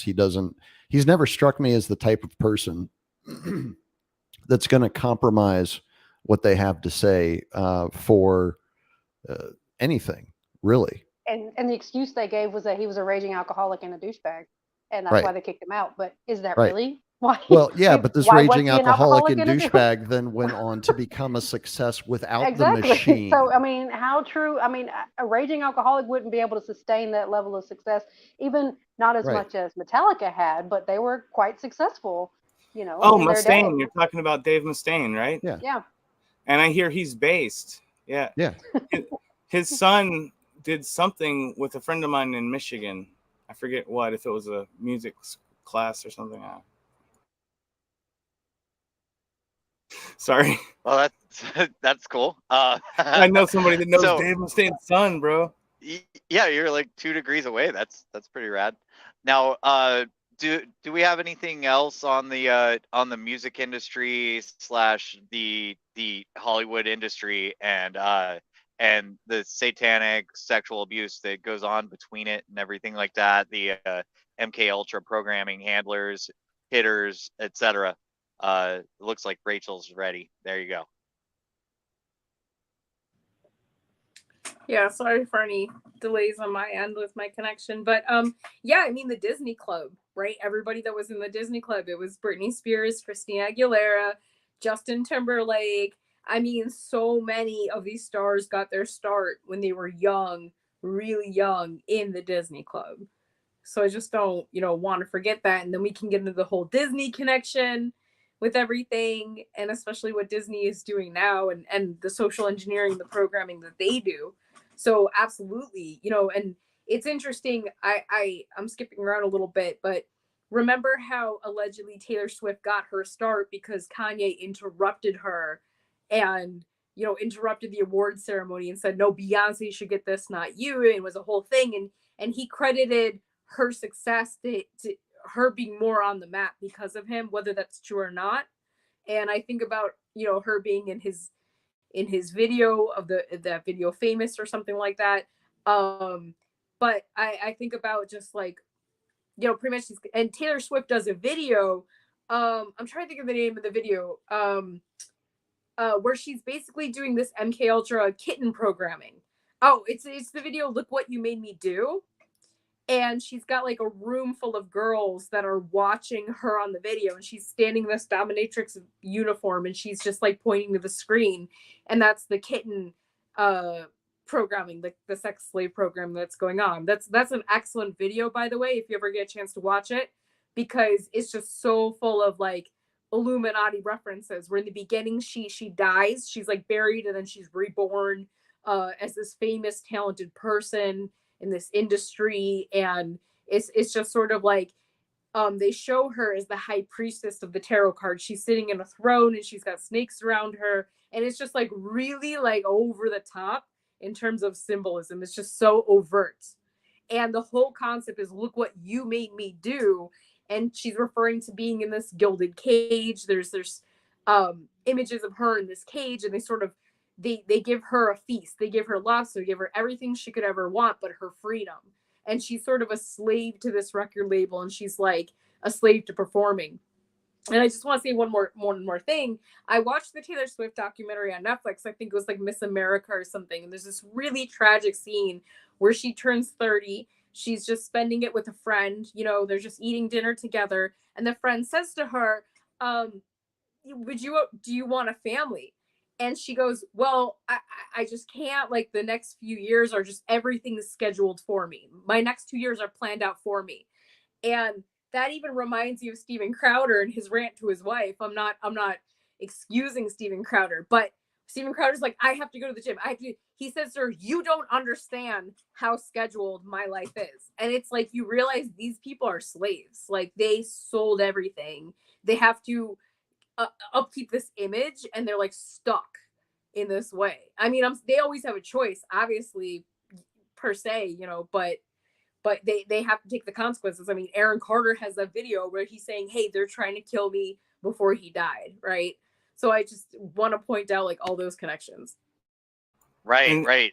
I feel like nobody talks about, maybe you guys all heard a lot about it, but I didn't hear too much about, I felt like Bourdain was looking into child trafficking, and also the Linkin Park singer and the Soundgarden singer were collaborating on a project about child trafficking. I have, They were killed. I've heard that as well. Chester Bennington and Chris Cornell collaborating on a documentary about child trafficking. Problem is, I haven't been able to find a whole lot of corroborating evidence for And it. Hayes too. I can't. The reason I bring it up is I came across the documentary the other day. Oh yeah, I was able to play it, and I started on a couple minutes of it, but I think I got up and went outside. Honestly, maybe I can find it again in my history. Yeah, if you can, send me that link. So I guess it really damn was. shit is so I forget hard the to name of find the these movie. days. But yeah, well, there's like Back to Chester. the real old quick. internet 20 years ago. You could find whatever you wanted in 5 seconds. Right. Yeah, yeah. Back before they had to break it in order to keep us from telling the truth, or as much truth as we know. So let's just put it that way. Now, the interesting thing with Chester is the Podesta connection. Do you know anything about that? Yeah, okay. No. Cool. Jump in. Look at his face. Look at his face. It's a genetic connection. There's a couple of things with Chester Bennington. Allegedly, it's alleged that John Podesta is his father, and then there's other allegations such that Bill Clinton funded Linkin Park to go play in like different countries as a fundraiser kind of thing. There's that connection, and then also I do want to bring up, I don't want to forget Avicii. If y'all remember Avicii, the idea was that he also was working on some kind of either documentary or uncovering something, and then he kind of like tragically suddenly died as well. Yeah, I don't even remember who that is, but do y'all? Any of the other WTFers? I feel like I might have an Avicii record, but I don't know if I've listened to it. He had a couple of like sort of I don't know, just not just pop hits, but they're like heavily instrumental sort of hits. I can't remember like most dance club stuff. Yeah, like yeah. Okay, then I think I might, because I stumbled across an old DJ's collection in the local record store, and I snagged them all up.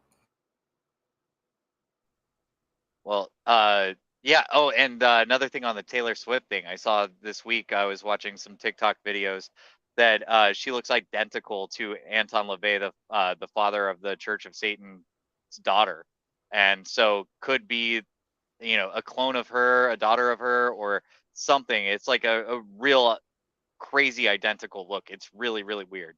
Kind of like how Zelensky looks a lot like George Soros. Exactly. Like a lot. Yeah, a lot. Yeah. Like Trudeau looks a lot like Castro. And... Right. I also want to bring in here one of Anthony Bourdain's ex-wife or ex-girlfriend was... Right, she was the one that was like... Well, I think that was the one who was sexually assaulted by Harvey Weinstein and also allegedly tried to hook up with a 17-year-old boy.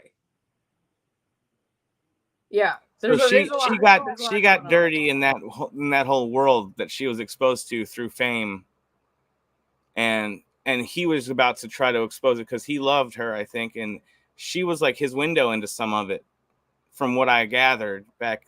This was years ago, but when he died by a doorknob, like the other 20 people in the past 20 years.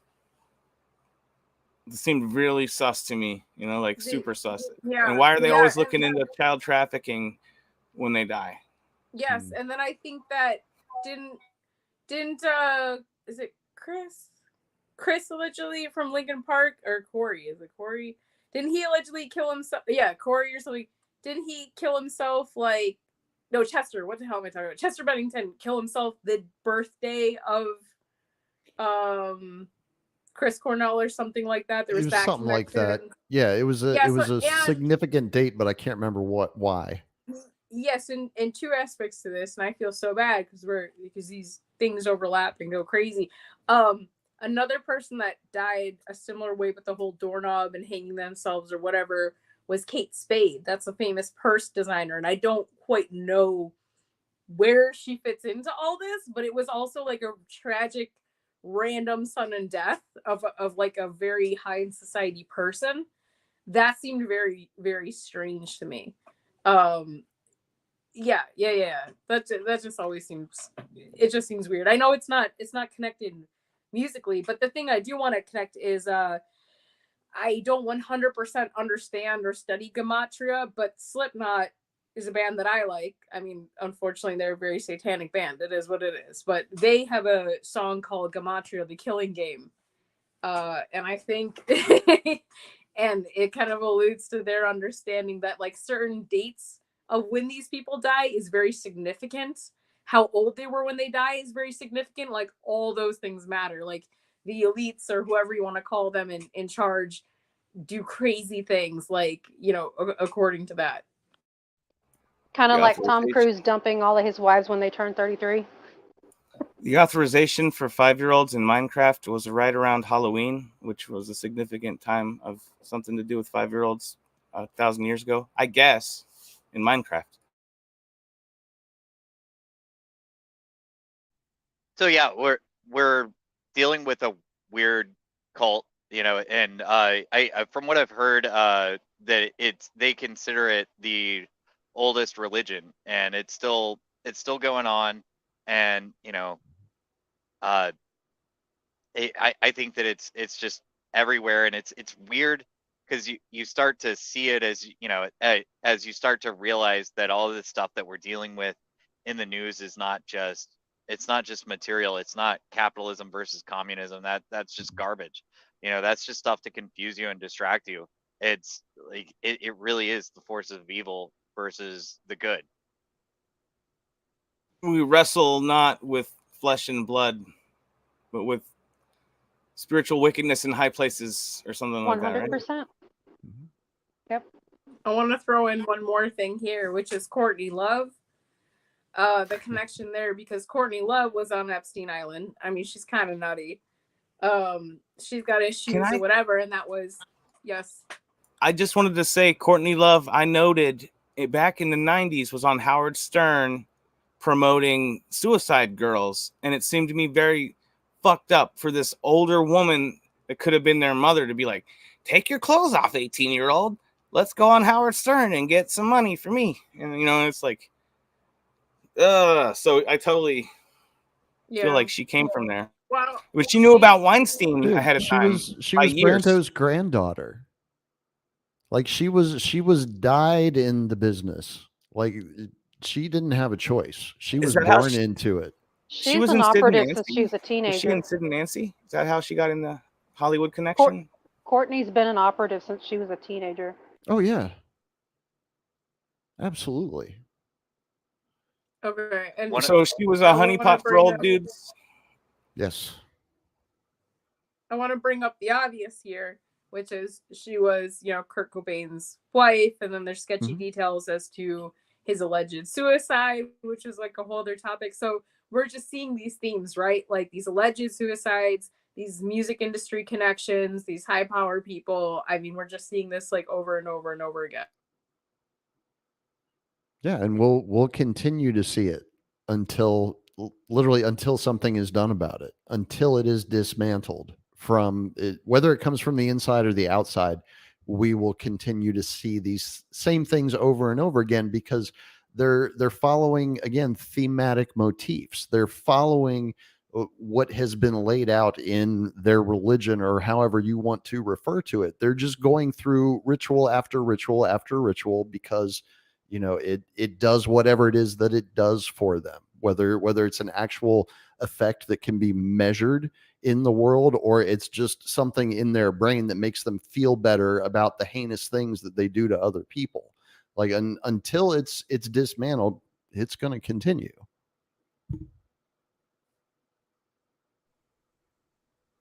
Yeah, it's just really weird. And back before I said that there's no white hats, there is actually, there's the only thing that can save us, I believe, is Jesus, and that is what we should all be thinking about here. But you know, everybody's got their own thing, but that's what I'm putting out there. That's your one and only white pill you'll get from me.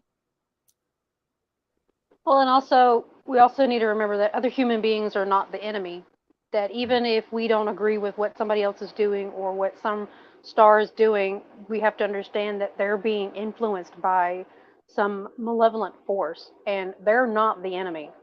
Even though they are towing the line and they are advocating these policies that are detrimental to everybody else, they're just being used as a tool. And we need to be focusing our energies on how to stop being so reliant upon the influences that control them. So, like, when it comes to music, don't don't buy mainstream music. Support independent artists and musicians that are actually, trying to make a living doing their music. And that in that aspect, there's plenty of examples. Even people that are upset about the whole thing with Target and these corporations, these clothing companies that like Balenciaga and everything. If you're that upset about it, go They're buy opening a lane for you right now. go resale shop. Go to these consignment shops and these resale stores and buy clothes there. They're still in good condition. There's nothing wrong with these clothes, and there's even resale apps where you can buy secondhand clothes that are high end, that are still in really good condition. You don't have to buy directly from these places that are still that are using child labor. Buy the stuff that's already been sold and just support these people that are trying to make a living.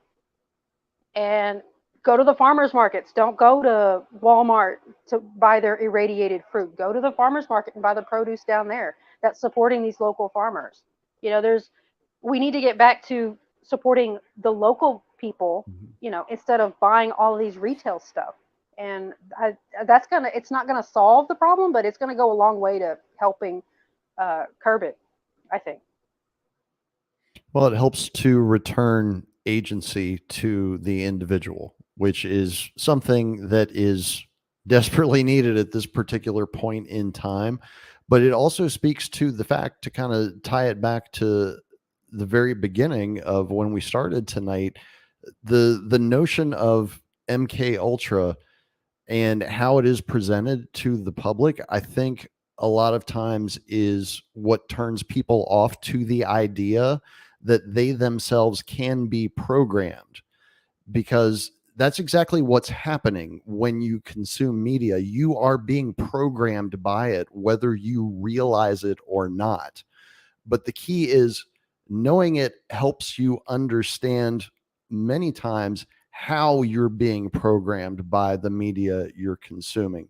If you don't understand that process, then you're essentially just a cog in the machine and you have no agency at that point.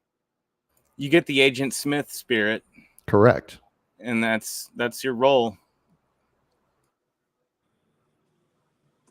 All right, everyone has to go now. Watch Eyes Wide Shut, Stanley Kubrick for the 5th time. I've still never seen this. I've never seen it either. I was. Hey, what are you doing in about? What are you doing after the show? You want to watch Eyes Wide Shut and make popcorn? I've never seen it before. I don't know that I want to watch it. I might just read the synopsis and the spoiler alerts and just be done with it. I really don't know that I want to. It's a very interesting movie. Supposedly, it reveals a lot about what goes down in Hollywood. Yeah, let me just give a little part that's relevant to it. So obviously Stanley Kubrick was this big Hollywood producer. I mean, he had a lot of credits such as The Shining, The Moon Landing, Eyes Wide Shut kind of thing.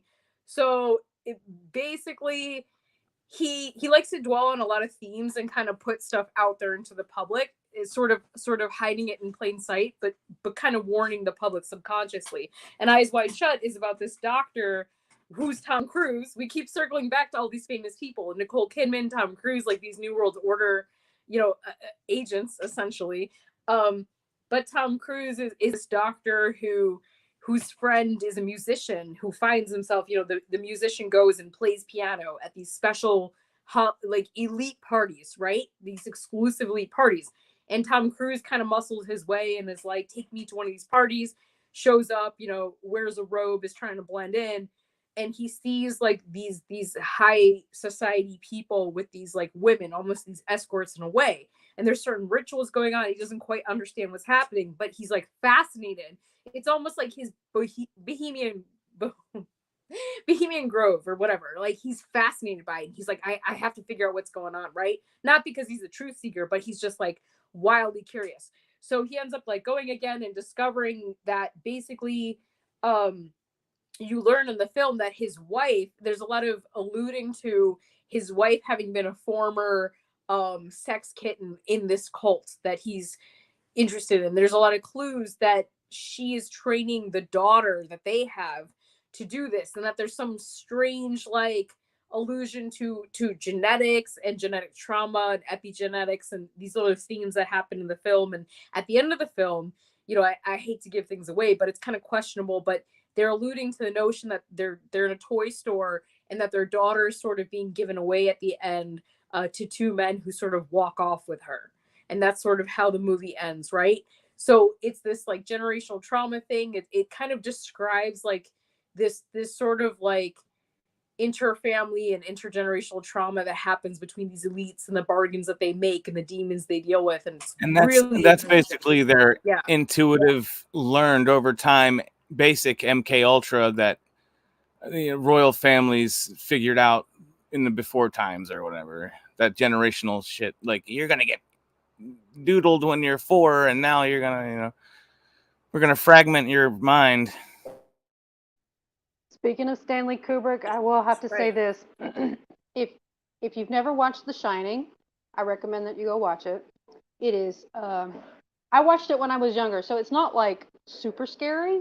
And I don't do horror movies, so if I can watch it, y'all can watch it. It's uncomfortable to watch. It can be painful in some places to watch, but it is an important movie. And on the flip side of that, once you finish watching that, then go watch Truthstream Media's breakdown of this movie. It's on YouTube. It's called Overlook Hotel. It's on their YouTube channel. But watch their breakdown of this movie because they explain everything, and they go pretty much scene by scene, and they break down all of the nuance and the messaging that he actually put into this movie. He didn't just direct this movie and say, "Oh, this is a funny tale that we're going to tell." There's a lot in that movie that I didn't even realize. Some of it I did, but they go into it and they go really deep dive into this movie. That's exactly why you need to watch Eyes Wide Shut. Yeah. Well, I will go watch it then. Yeah, and it boils down to the lodge is a sacred site that is violated by the vulgar actions of us, I guess, whoever, me, Ando, certainly. It's your fault. All right. So did I think RBL still got a topic? Did anybody else have a topic? I'm looking at. I don't have a topic, but I do want to point no, you did. out one thing that I don't know if everyone is aware of, because Rachel mentioned the beta kitten programming project under MK Ultra, which eventually became known as Monarch. A lot of people don't seem to recognize that Marilyn Monroe was actually the prototype beta kitten. And for what my research uncovered, another bathtub suicide. But apparently what happened is they actually broke her brain and she went crazy. And that's why they had to take her out, because she could not act anymore. She couldn't sing. She couldn't do any of the performance stuff. They could not control her any longer, and she had to go. Vigilant Citizen does a really good breakdown of Marilyn Monroe on their website. They did an article on her, and they went into some detail that I didn't even know about her. And it's really, really good information to know, because a lot of what happened with Marilyn Monroe, like you said, she was a prototype. She's the one, and she's the one they based all. Yeah, she was Madonna before Madonna. She was Britney before Britney. Yep. Yeah, she's all of them. You guys were talking about the Disney Channel earlier, and I wanted to note that I noticed like 20 years ago they're training. I didn't know there was a term, MK Ultra kiddies or whatever, but Disney princesses fits that mold too. I think the same kind of thing. Waiting for some guy with money to come along and just.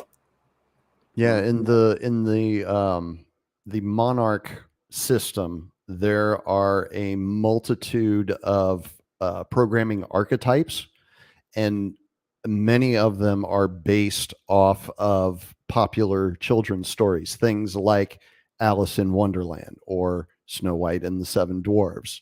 You know, those sorts of mythological type motifs are employed in order to get the desired result out of people. And those are referenced in Eyes Wide Shut as well, because I believe the wife of the main character is called Alice, and there's a lot of references to Down the Rabbit Hole, and Over the Rainbow is a big reference in Eyes Wide Shut, and kind of the notion of what's over the rainbow, and it's sort of a reference to like molestation and something else occurring. Yeah, don't start on Wizard of and I Oz, just- because we could do a yeah. whole show just on Wizard about- of Oz. It's insane. What about Peter Pan though? I mean, we were talking about Michael Jackson and Never Neverland. So Yeah. I was just talking to a friend before the show, and he mentioned that Peter Pan would call the Lost Boys as they were getting too old, and he would sometimes switch sides and fights and things like that. The real Peter Pan from the literature. Actually, the Disney version is much nicer and cleaner. Yeah, it's like a Children of the Corn kind of thing. And I do want to say here, Aaron Carter was kind of like came before Bieber. He was sort of the prototype, you know, before Justin Bieber came along. And we saw what happened to him. I mean, just over time, all the abuse, all the control, like everything really got to him. And then, you know, Justin Bieber had this video called Yummy, and he kept posting pictures of babies, and there's many videos of Justin Bieber basically being harassed by older women, or just you know, hit on by gay men, and being really uncomfortable when he was super young. And you know that, you know, probably these people went through a lot of abuse. I mean, we just see that, you know, same thing again. We know a lot of celebrities happen to have tattoos of monarchs, of like butterflies, you know, and that's sort of used as like a pedo symbol, especially for like young girls. Yeah, didn't Mariah Carey have a whole album called Butterflies? It was like her greatest hits, right? Yeah. That's the one my mom had. Yeah. Well, all I want for Christmas is you, RBL, and those luscious lips. If I never hear that song ever again, it will be too soon. Yeah. You know they use music for torture, right? Yes, they do. Bieber do. and No, go ahead, Rachel. They played "I Will Always Love You" from The Bodyguard at Waco for like 48 hours or something. Is that? I'm maybe making that up. It sounds right. I don't think I heard that Is one. that Whitney Houston? Is that Whitney Houston? Didn't she allegedly like die in Yeah. a bathtub as well? Yes. Yes. While everybody was downstairs partying, apparently. That whole Wow. In screaming that for help and situation, nobody somebody knew listening. there was a body and just there's a party going on, so they didn't do anything about it until the end of the party. It goes back to that whole trope of I'm standing in a room full of crowded people screaming my head off and nobody's listening. Yeah, that. Hey, maybe in Whitney's case, it was for the party. You never know. These people are so weird. What is that? That's the Ding, gong ding, that ding. Do we have a plays winner? whenever somebody says something amazing. Yeah. I Ding, thought that ding, was ding. someone We have a from Dark winner. Side of the Moon. Cool. What did I win? What's my prize? Fake You internet win everything, points. man. You get 1,000 fake internet points. Awesome. You get these I'm ahead luscious now. lips. Just come out to the boonies. Bring me a 6-pack of Natty Light, bro. Some PBR, something. Look at that Win's face. So good. So I don't know, man. The way the economy is, I might have to bring you Bud Light. Oh. Yeah, that's Sorry. right. We're not supposed to talk about that, though. RBL, therapy. Is that what happens when you order MK Ultra on Wish?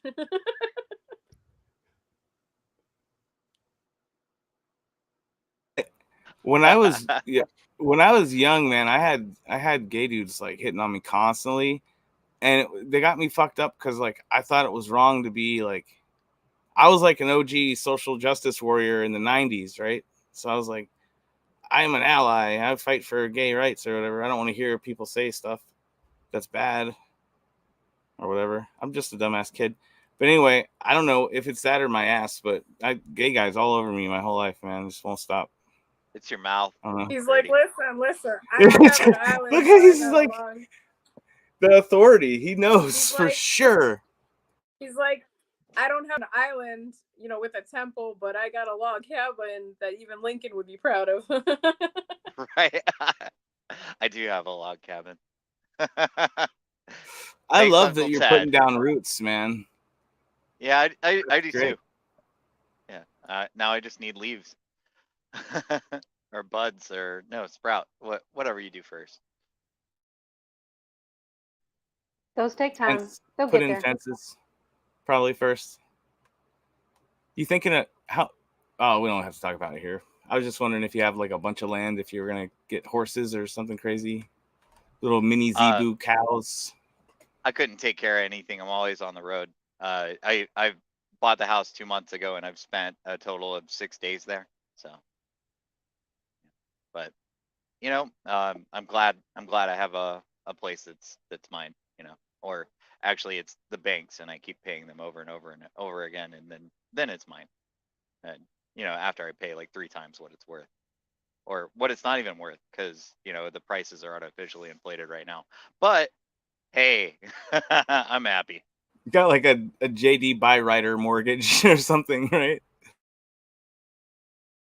Yeah, I mean, you got to pay your small-hatted friends to have anything, so it's okay. I was trying to explain inflation to my 68-year-old dad, and I know he gets it, but he doesn't get it, like how it applies to right now somehow. That was a sad story. I went to visit him, and he had CNN on his television, and he's telling me how Joe Biden saved his Social Security. Thank God for Joe Biden, I didn't think I used to like him, but I liked what he said tonight, son. And he saved my Social Security. Guess what? He saved me. How did Joe Like, Biden do that's that? your money you paid into for like 50 years. You haven't even scratched the tip of it yet. You've been paying forever into it. It's your fucking money. They can't take it from you. That's when I was like, inflation. Joe Biden fucked you. Like, your money's worth half now. Like, I was trying to say. Sorry. Y'all remember that great song, Joe Biden's Gonna Take Your Meat? I heard it first on Grand Theft World Liberty Radio. That's right. There's the host right over there, TheDrizl.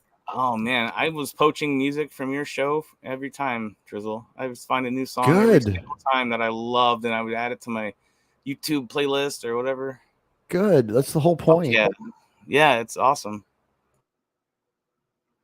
I'm glad. That makes me happy, because that's exactly why I do it. Is And like to the help first people find episode- that new stuff. Yeah, and to expose people to like help people get exposure that are coming out with awesome truth music. Oh yeah, that's just a bonus. Like all that other stuff is a bonus. Between Deadfella and Phyto, there's gonna be a new album like 3 times a week. Probably. The way they are, yeah. Throw Yona in Think there. about and, it. Well, that's gonna start coming. The music songs are gonna start spreading out, especially now because what I was using was an iPad, and I found out recently that Apple is gonna stop updating iPhones up to iPhone 10, and it's also including the iPad that I was using, which has been glitching for a while, and now it's really not working at all. So I don't have. Steve Jobs wants to take your beats. If you don't update, then you're fucked. Okay. Yep, I don't have that device to use to make songs anymore. So now I have to come up with a completely different method of making songs, which isn't bad. It's actually a good thing because it keeps you thinking outside the box and problem solving, and it's a good problem to have because you can get too comfortable when you keep using the same things over and over and over. So Talk to so Do this you ever pick also up means instruments like I do. I have a you play guitar. I keyboards, have I a assume. microphone. I do have a keyboard, but it's not the kind that you would plug into like a computer. So I got to figure that out. I do want to get another keyboard. It's but, got a headphone jack out, right? I think so, yeah. Then you can turn it down to like 20% and run it straight into your aux in the back, the blue jack in the back of your PC. I'll have to experiment with that. I do have a keyboard then. So Yeah. But yeah, my any future songs that I make going forward are going to sound completely different from what I have made so far. So that'll be interesting to see how it turns out. But I'm so excited. back at Childerberg last like 2 weeks ago, y'all remember the last forum that we had. Rob Brisky was showing me his drum machine, and he told me how cheap it was. So it puts out good music, and the fact that the drum machines are cheap now. Technology is going down in price while everything is going up in price because they want you playing with your technology. They want us to be cyborgs. That's part of the And the they goal also there. put in back doors to all of that stuff too, and so they have a way into your method. I mean, they can take all of your data that you're inputting into these programs to use, and that was kind of the hesitancy that I had with using GarageBand was that it's through Apple, and of course they're collecting the data on it, and so it was kind of a trade-off, but it's like, okay, now it's time to move on to something else. So I'm actually excited to see what I can come up with. It'll be interesting. I'm excited too. I can't wait to hear it. I still need to buy new guitar strings. I haven't done that yet. So. Musiciansfriend.com. Yeah. Oh yeah? Yeah, you'll have new guitar strings within a week. Sweet. So I think we did it. So let's do plugs. I guess Support your local music shop. We didn't do Rachel when she came in. So Rachel start and then go backwards. So there we go. All right. Thank you. You can find my artwork on my art site, Amerta Studios. That's AMRTA studios.com. So I've got like illustrations, drawings, graphics on there. You can find some of my stand-up and other things that I share on Twitter at Rachel D. Tobias, RACHELDTOBIAS. I go by Office of Existential Management on there. So that's where you can find, some of my work, and you can reach me through there or my artist site. The best Twitter follow you could possibly follow right there. Rachel makes sense of things where no one else can. It's amazing. I'm Phytophiliac. I have a page on SoundCloud where I post all of my music. That is my primary music distribution site. But my music is also available on all the major streaming platforms. You can find all of them except the very, very first one, which I can probably tweak that album a little bit and make some new stuff with it. But everything is on there, and I'm going to be making some more music soon.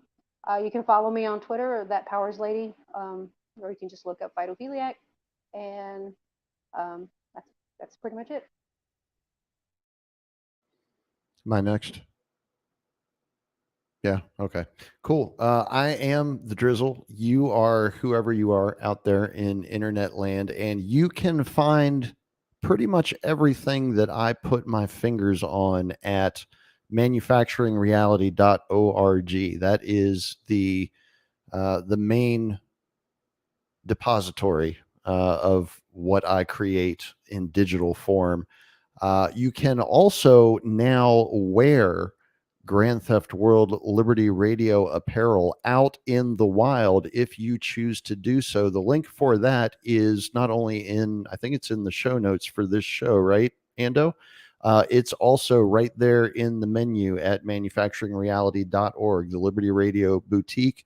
You can click that link and you can start just scaring people in your neighborhood, really, with what you're wearing. So check it out.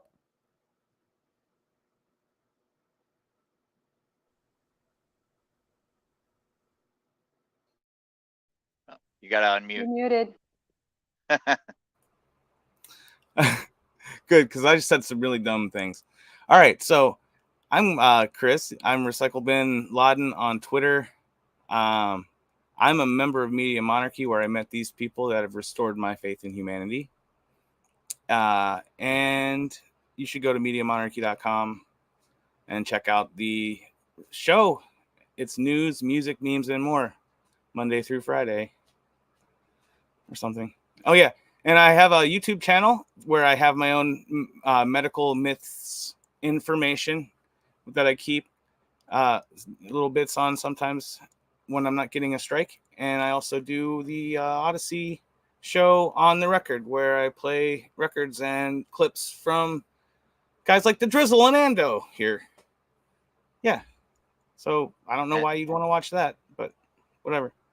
Peace. It's awesome, man. Your mixing is perfect. And by the way, everybody, the way that this works is we can put this all out on our own feeds. So whenever this is done, I'll give you the audio file, and you can put it out on your feed if you so choose to do. And that's another cool feature, not a bug, of the WTF forum.